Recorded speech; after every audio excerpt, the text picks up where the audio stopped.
The children of the Masri family were playing outside their homes in northern Gaza in May when two explosions rocked the street. Their joy turned to screams and terror. I saw a missile falling where my nephews were playing. I didn't expect my children to be among them. They were all just lying on the ground with their brains exposed. It was terrible. At the time, Israel said the area was a legitimate military target, but the Masri family has refuted that. In a recent article, the Haaretz newspaper reported soldiers mistakenly fired shells into an area inhabited by Palestinian farmers, but that no officers were punished. They say a rocket was launched at resistance fighters. Well, let them prove it. They have cameras and they always film everything. They claim resistance work was happening near the children. You saw the footage and saw they were just children playing.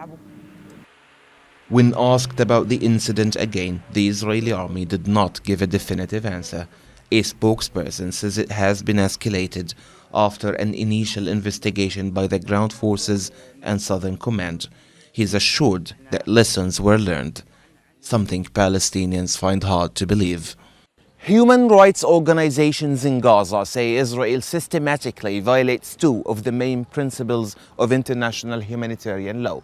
They carry out indiscriminate airstrikes and fail to distinguish between military targets and civilians. For Palestinians, justice is rarely achieved through the Israeli legal system. Cases similar to the Masri's have been referred for further investigation or endlessly delayed.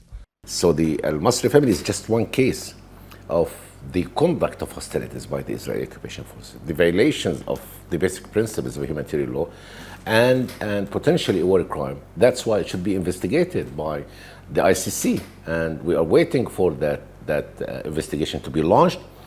Again, accountability is a must. Ghassan al-Masri agrees. 3 of her family's children were killed in the same bombing. I demand an investigation into the Israeli army's targeting of children. There is no such thing as random bombing. Israel always determines the exact location it wants to target, but there is no humanity.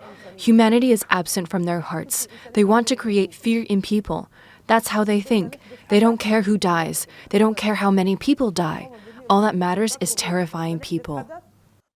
According to the Geneva Conventions, Israel should have conducted any hostilities in accordance with international law and protected civilians, especially children. The victims of the Masri family are only a few of the 260 Palestinians killed in the May bombardment. Survivors are demanding that the line between a combatant and a child never be blurred. Nizar Sadawi, 30 World, Gaza.